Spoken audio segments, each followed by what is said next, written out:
Hello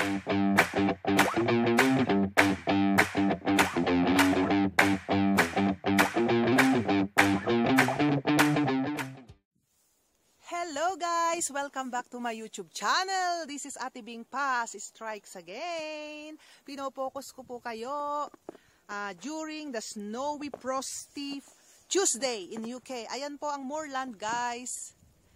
Just to have a sneak peek. Ayan po.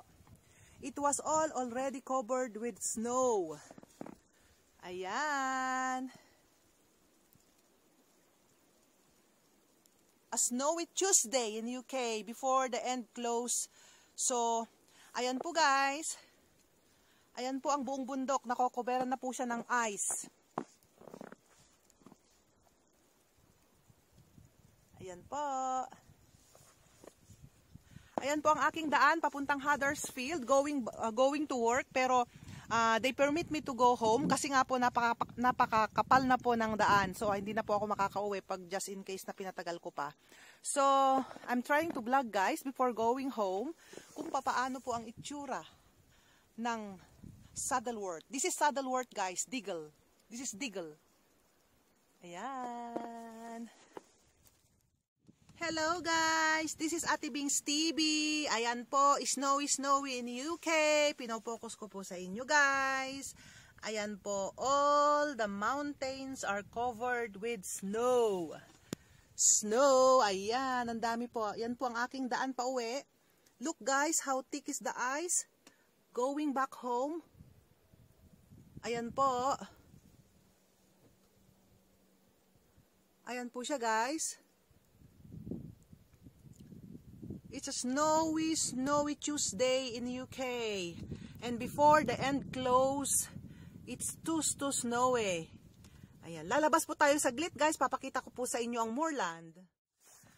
Hello guys, I'm back. Si Ate Bingay po ninyo. Ayan, pinopokus po ang buong moorland. Ayan po ang moorland guys during snowy day in UK. Ayan po.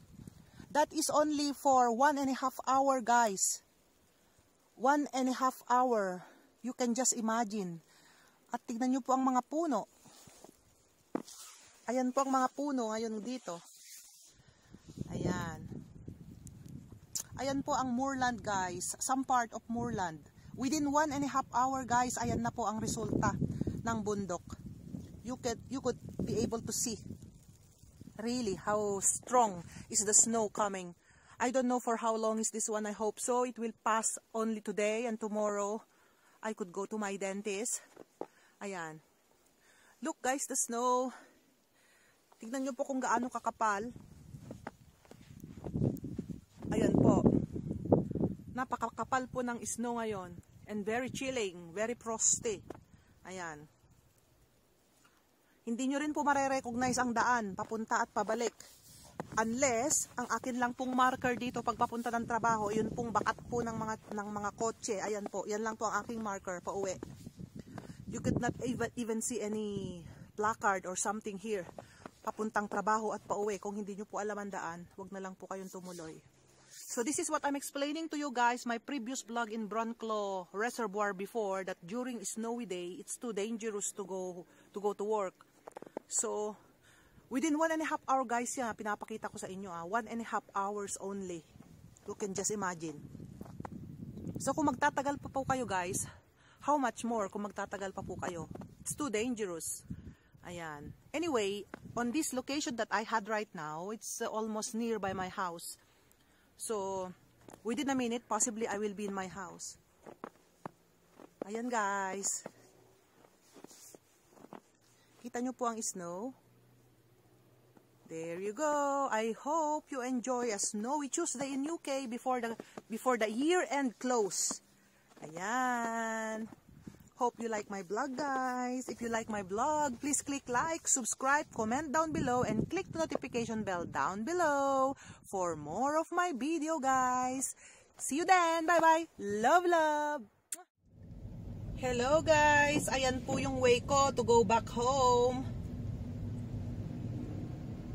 Ayan, you can see outside kung papaano po ang daan, ang kondisyon ng daan.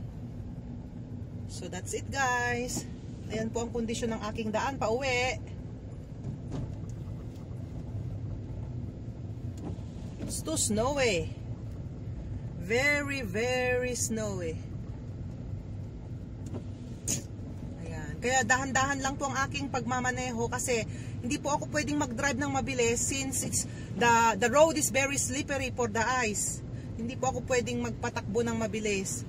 So I'm only doing 40 kilometers per hour or 20 miles per hour kasi hindi pa po ako pwedeng magpatakbo ng mabilis. Ayan.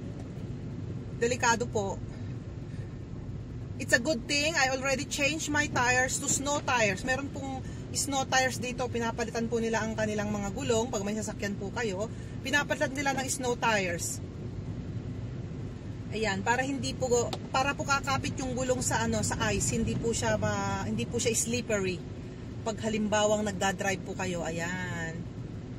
I'm just only focusing you guys kung paano po ang sitwasyon ngayon ng aking village. This is Digal Village, guys. This is Digal Village. Ayan. We're going back home. Hindi po gaanong makapal dito ang snow. Ayan. There you go.